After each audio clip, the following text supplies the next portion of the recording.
So, you bought Rust Console Edition, and let's be honest, the game has a long way to go. It doesn't run well, and there isn't much in it yet, so we need all the help we can get. That's why I put together this video to show you the perfect settings to use to help you along your journey in both PvP and in PvE, whether you want to take on other players and raid them, or whether you want to run the oil rig, which isn't in the game yet. As I say, there isn't much in here yet.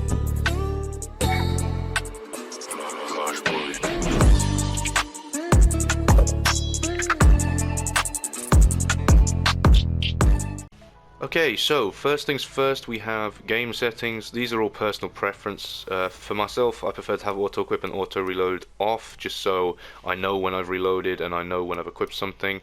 Auto equip, it doesn't really work too well. You'll often just get random things equipped to you, which you don't really need in your hotbar.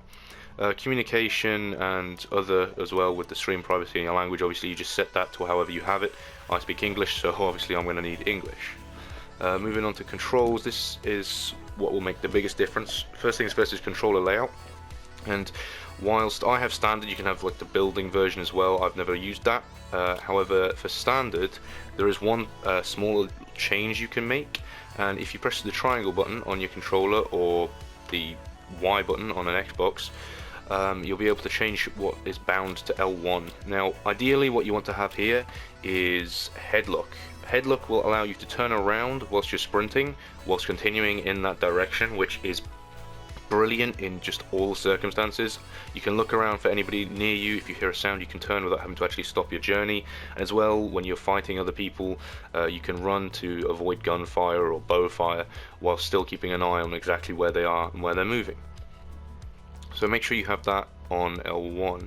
Moving back on, we can have vibration and light bar effects. This is all personal preference. Well, this isn't quite default. I guess I've played around with this at some point, but it doesn't really make too much of a difference. And then input references, again, this is just what works best for you. However, auto sprint is something you're going to want to have on. Auto sprint, after you sprint for a few seconds, you'll just keep sprinting automatically. You won't have to toggle it off and on constantly, and it will also mean you can go into your inventory, you can craft items whilst continuing on your journey. It doesn't slow you down, and honestly it will save you so much time. Okay, the other stuff here, we have sticks that enable aim assist. This one, there are actually no aim assist servers currently in, like as the recording date of this video, there are no aim assist servers in Rust Console Edition yet, so this doesn't actually matter. And even when they do come out, this will only be on certain servers. So I mean, you can leave it on, you can leave it off. It will not actually affect the gameplay as of yet. Moving down, we have the camera control type. I've left this on digital boost just to leave it to the way it is. It honestly hasn't made too much of a difference to me when I have changed it. Analog acceleration, however, it's kind of like using the boost multiplier, but we'll get onto that later.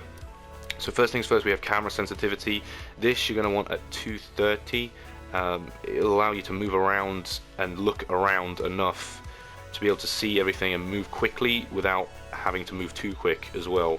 You won't miss things, and honestly, you don't want to be trying to turn in the middle of a fight and your camera sensitivity is too slow because you need it for aiming. Speaking of aiming, we can move on to the actual camera sensitivity for that and for sprinting.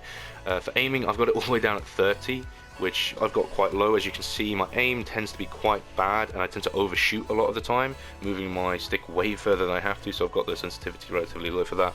And for sprinting, I've left it at 100 just because I like to be able to look around whilst I am moving, but at the same time I don't want to be moving too quick. Having it at 100 allows you to turn just enough whilst you're sprinting to avoid being shot at by bows and whatnot.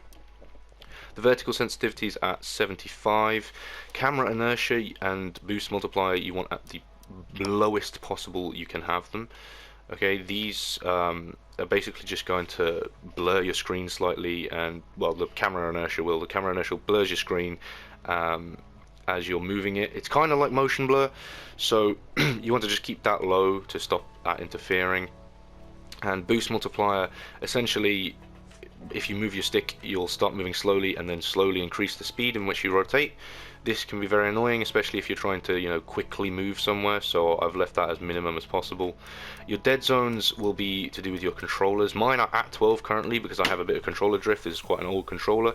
Ideally you want these as low as possible, so just put these down as low as they will go. I'd say above 5%, otherwise, they get a bit too sensitive.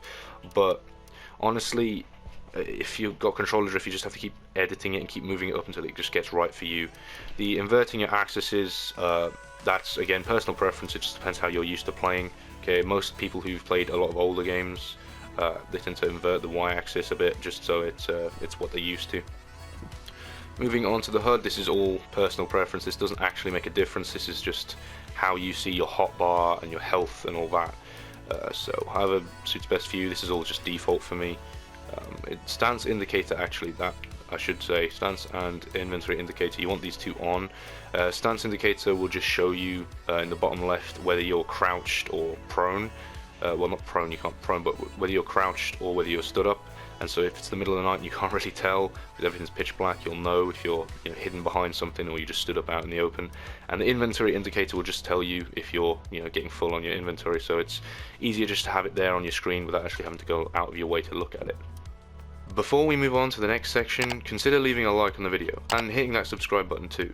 It's completely free and helps me bring more and better content in the future.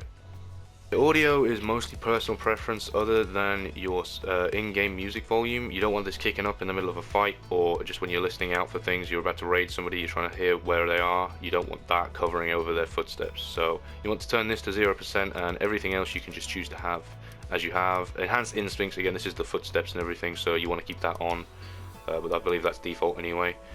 And for graphical effects, these are quite important because this will affect everything that you see. Your depth of field, vignette and motion blur all need to be turned off because they will just cover up parts of your screen, and the motion blur, as you move your camera, it will blur everything and just stop you being able to pick out players and different things moving in the distance. The other thing with brightness, you used to be able to turn that up to help you see better at the nights because the nights get very dark in Rust, although that doesn't actually work now on consoles, so you'll just have to figure out a different way around that. I mean, the darkness is part of the game, so unfortunately we do have to put up with it for now. Although there are methods on PC to brighten things, they haven't yet made their way to console. And then finally you have your field of view. This wants to be maximum.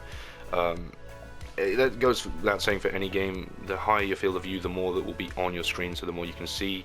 Going above 90 is a bit odd because in real life you can't see past 90, or you can but only slightly, but 90 generally tends to be where you want it, or not too much higher.